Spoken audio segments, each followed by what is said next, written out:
So this says Cydney. This says Cydney. And it says here, Cydney is very pretty. And it says, Cydney has pretty hair. Can I touch your hair? Want to touch mine?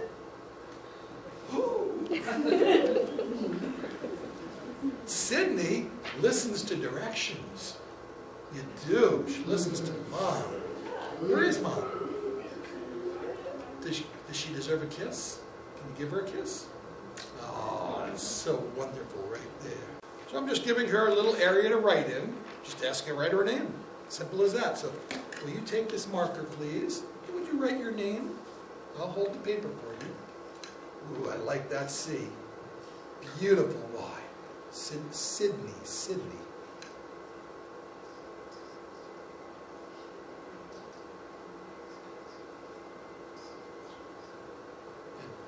Put the cap on. That's a stinky marker right there. It's a hard one to snap. Ask Mom to do it. So, oh, that's it? I think it's snapped. Yeah, it did. It's on there. You did it. Good. Can we show this to everybody? Hold it up so everybody can see it.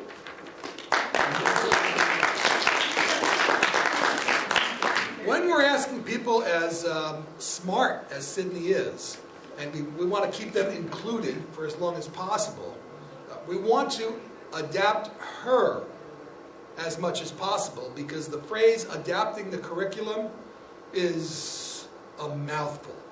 It's just so hard to do it. It's so much work for somebody. So I personally would rather try to adapt what she's doing rather than present the materials of the class in different ways. I'd rather try to keep presenting her the materials that everybody else is doing if possible, and have her just submit her entries in different formats. The most obvious different format is large. That would be the easiest, the path of least resistance here is I've found that some kids like Cydney who will, I don't know what words to use here. You've used very, not brutal words, but very blunt words in describing, well, I know, but she's 5, so I have a problem with that. No, you're not. No, you're not. No, you're not. It says, what number is that? 5, but I'm 6. Well, tell it that. Tell it. Say, hey, you. That is December 31st, 2008. So this is wrong. Should I cross this off? And should I put 6? Yeah. Like that? Thank you. What is this? A keyboard. It is a keyboard. It is a keyboard. Boy, it's a big one. Can you spell your first name? Try to get it on an angle here where you guys can see some of it right there. You've got you. I think, then let her do it. Was it? She said, oh, good, even better. I heard somebody whisper her first letter. I thought Mom was coaching her. And I was putting the kibosh on Mom. Stepmom? You go, girl. That's fine. I just want to see physically how it's working. There's a lot of keys there, I know. I is blue. There you go. So most of you have seen the keyboard that has colored rows. Makes a huge difference. I can just say it's blue, and she'll find it on that row. L is yellow. And she'll just go left to right, right across. It's just beautiful. And she finds it. High five? Beautiful, right there. So this is my big Bluetooth keyboard. It's made primarily for iPad. And it's nice and big, and something else that helps her here is the key guard. This thick plastic piece that's on it. So the keyboard, the key guard, and something else. This keyboard stand, I brought this over for a reason. Operating a keyboard this way for her versus operating a keyboard for this way, day and night. Was it this morning where I talked about being hunched over? Yeah, so that's exactly it. She'd been doing some head bobbing here, And here, she stays nice and erect, all her motion, all of her vision, all of her trunk, everything is nice and in line here. So this worked very nicely. Now, when you do a keyboard on an angle with an iPad, a lot of times, people don't think of this, but they'll have this in some type of a stand or something, and then you'll have this situation, which doesn't make any sense because the keyboard's hiding the iPad. So you can take 2 phone books and put your little stand on top of the phone books, or you can get a good stand that gets you up high enough. But obviously the iPad has to be higher than the keyboard. Chord name? Cydney! Cydney! Knows your name. And I think we're just going to use the words that are in here for now. Boy. B-O-Y. Boy. Actually, Cydney! Hang on a sec. I've made a mistake here, I think. We're using an external keyboard. There we go. Boy. B-O-Y. Boy. Cydney! Now it's your turn. B-O-Y. Good talking.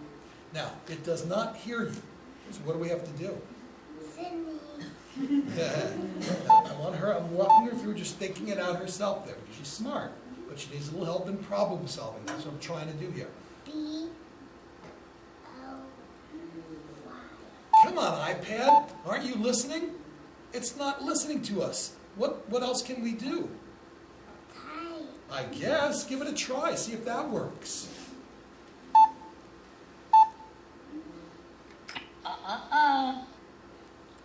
What's that? B. Well, where is it? I don't know. Well, it's green. B.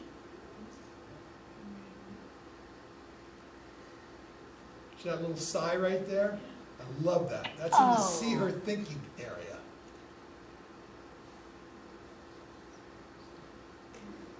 Y.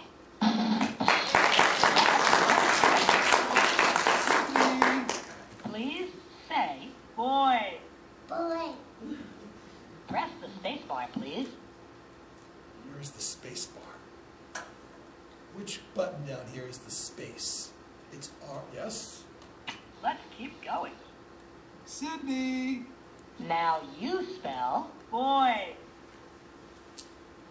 Don't know why that keeps coming up, but I'll just make it go away.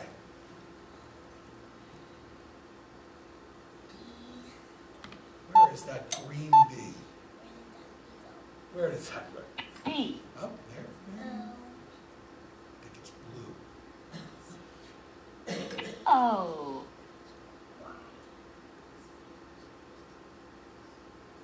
Another bluey. Y. Hard to beat the colored rose. It just is exactly what you need. Cydney!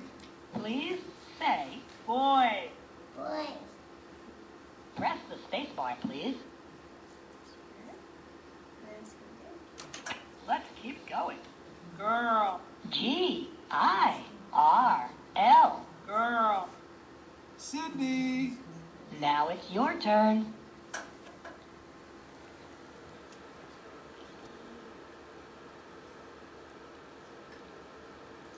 G. Keyguard really helps, and it'll be more and more important. She could probably squeak by without the keyboard now, but if that changes, the keyguard's going to be critical, because already she's hitting the keyguard itself sometimes, not the hole in between. So keyguard really important. Where is that blue eye? I. You found it. You're so smart. I like the way you say them out loud. It's blue again.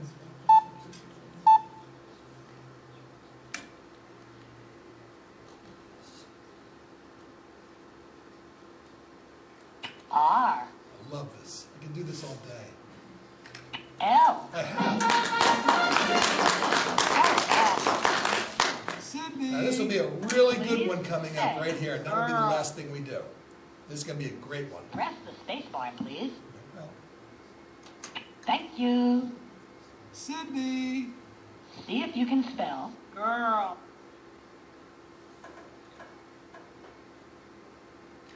G. That right there, I love that. Okay. I don't know. I. I don't know. You're smarter than me. Now, if you get stuck, you can ask for help with that. If you get stuck.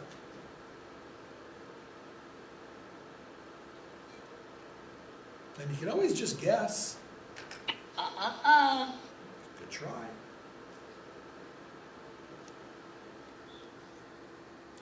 And sure, you can do phonetics now to help her and teach her. But sometimes it's good just to let her struggle. Let her work it out.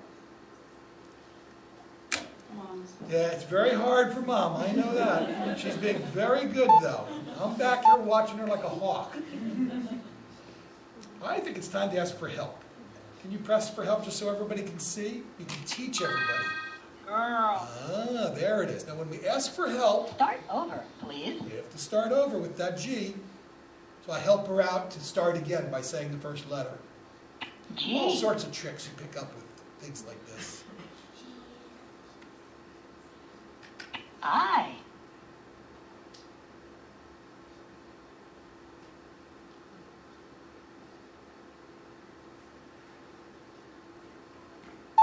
You can always ask for help again.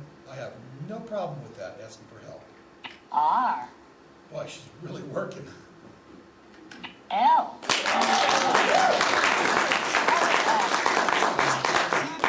Please? Please say. Girl. You're very, can you still have this? Press the spacebar, please. We are done with that. And we're going to give her some final applause here. We're going to go sit and talk about it. One of the things she really struggles with is she, like how Kristen and I have kind of been trying different types of scissors, she has a hard time adapting it around shapes. Like she can do straight cuts really well, can't you? But it's getting your hands to do turns around shapes. Ooh, boy, that would be tough. We've been working on it for a long time. And is that with manual scissors or electric scissors? We've done only different styles of manual scissors. Never tried an electric scissor? That would be where I'd go next. And then ask the same question. If that FAILS, then I would go to, then I'd ask the same question again. But I'd go to that first.